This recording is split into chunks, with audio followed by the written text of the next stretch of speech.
The first thing Claire noticed about the man across from her was that he looked tired in the honest kind of way. Not lazy, not careless, just worn thin by life. His flannel shirt had been washed so many times the fabric looked soft as paper, and there was a faint grease stain near the cuff he probably hadn't noticed. Most men on blind dates tried too hard. Expensive watches, rehearsed smiles, loud confidence that filled every silence before it could breathe. But this man, Daniel Reyes, looked at her like she was a person instead of an opportunity. And after 2 years of pretending to be broke on blind dates, Claire almost didn't know what to do with that. "You okay?" Daniel asked gently. "You look like you're somewhere far away." Claire blinked quickly. "Sorry, long week." "I get that." The waitress came by with waters. Claire ordered the cheapest thing on the menu like she always did during these experiments. Daniel did the same. That surprised her. Most men changed after hearing her carefully crafted story. She always arrived in simple clothes, no makeup beyond the basics, no designer purse, no hint that she was the 34-year-old CEO of one of the fastest-growing wellness companies in Chicago. Instead, she told them she worked, part-time doing administrative temp, jobs while helping care for her sick mother. The reactions were painfully predictable. Some lost interest instantly. Some became patronizing. Some spent the entire dinner talking about themselves, as if they were doing her a favor by staying. One man had actually checked the stock market during dessert. Claire had started the experiment. After her last relationship imploded under the weight of hidden intentions, her ex-fiancé hadn't loved her. He loved private flights, luxury hotels, and the possibility of becoming power couple famous online. When she discovered he'd been cheating with an influencer while secretly draining money from their shared accounts, something inside her cracked. After that, she stopped trusting charm, stopped trusting attraction, stopped trusting men who saw success before they saw humanity. So she created rules. No expensive restaurants, no revealing her company, no revealing her wealth, and absolutely no second date for anyone who failed the smallest test of kindness. Daniel somehow was already making her nervous. Because he wasn't performing. He was just kind. "So," he said with a shy smile, "what's your dream job?" Claire nearly laughed. Nobody ever asked her that. Not what she did, what she dreamed. "I don't know anymore," she admitted quietly. "That bad?" "Maybe I just got tired." Daniel nodded like he understood too well. "I wanted to be a music teacher once." "What happened?" "My dad got sick." "Bills happened," he shrugged lightly. "Life gets expensive fast." There was no bitterness in his voice. That hit her hardest.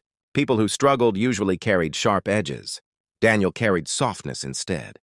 As dinner continued, Claire found herself relaxing in ways she hadn't expected. He listened carefully. He laughed easily. He spoke about his younger sister with fierce protectiveness, and about his late mother with quiet grief. When the check came, Claire reached for it automatically. Daniel stopped her. "I invited you."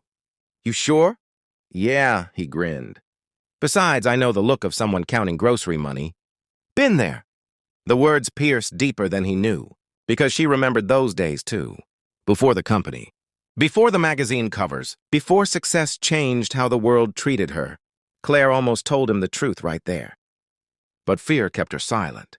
Outside the diner, snow drifted softly beneath the streetlights. "This was nice," Daniel said. It was. He shoved his hands into his pockets awkwardly. "I know this sounds dumb, but you seem sad sometimes, even when you smile." Claire's breath caught. Nobody had ever said that to her before. Not accurately. Not gently. "Maybe I am," she whispered. Daniel looked at her for a long moment. "I hope life gets softer on you." And somehow that nearly broke her. Not because he flirted. Not because he complimented her. But because he wished her peace. No one did that anymore. By their third date, Claire was terrified. Daniel still didn't know who she really was. Yet he treated her with more care than men who had known her for years. He brought her coffee when she mentioned she'd had a rough morning. He remembered details. He tipped waiters generously, even when his own wallet was thin. Once, walking through downtown, they passed a homeless veteran sitting outside a pharmacy. Without hesitation, Daniel disappeared inside and returned with food. Socks, medicine, and bottled water. "You know him?" Claire asked. "No." Then why? Daniel looked confused by the question. Because he needed help. Simple as breathing. Claire stared at him the entire walk afterward. That night, unable to sleep, she sat alone in her penthouse staring over Chicago's glowing skyline. Her assistant had spent years warning her about opportunists. Lawyers protected her assets. Investors praised her instincts. Yet somehow she felt safest with a man who owned almost nothing. It scared her how much she wanted him to know the truth. But it scared her more that he might change after he found out. 3 weeks later, everything fell apart. Claire had planned carefully. She intended to tell Daniel during dinner at a quiet little restaurant by the river. Instead, her face appeared unexpectedly on the television above the bar. CEO Claire Bennett announced, "Today that Bennett Wellness has finalized its merger deal worth nearly $400 million. Daniel froze.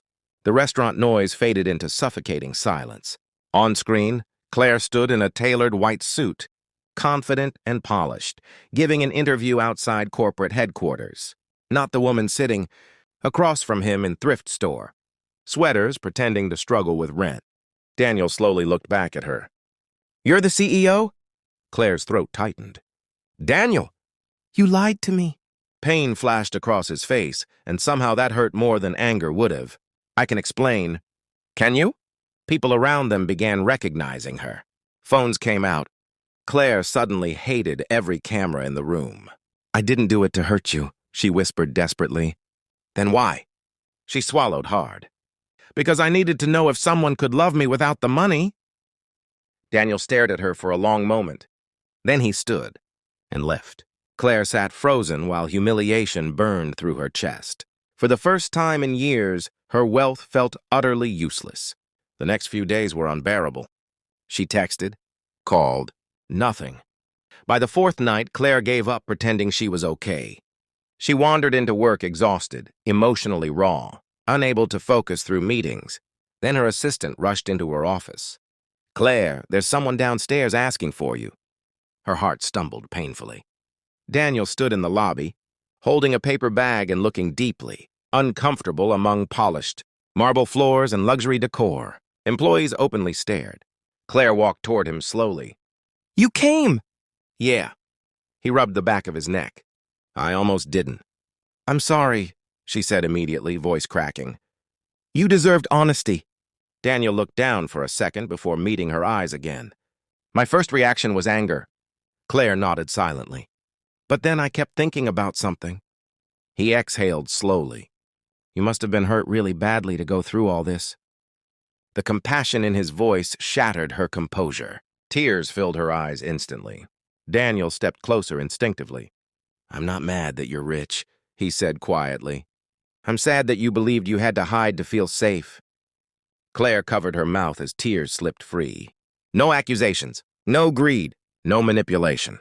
Just understanding." "I didn't know if anyone would choose me," she admitted shakily. Daniel smiled softly then. "Claire, I chose you before I knew any of this." The lobby blurred through tears.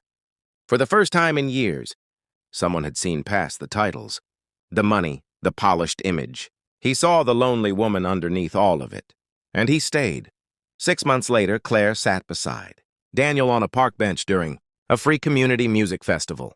He had organized for local kids, not because he had to, because he wanted to. Children laughed nearby while Daniel helped a little girl tune a borrowed guitar. Claire watched him with overwhelming love swelling inside her chest. A billionaire CEO could buy almost anything in the world. Luxury, power, attention. But not sincerity, not warmth, not the kind of goodness that revealed itself quietly when nobody was watching.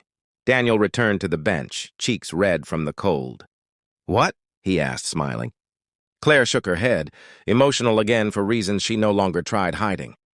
"I just think the world got it backward." "How? People spend so much time chasing money, they forget the rarest thing is a good heart." Daniel squeezed her hand gently. And for once, Claire didn't feel afraid of being loved. Not for what she owned, not for what she built, but simply for who she was.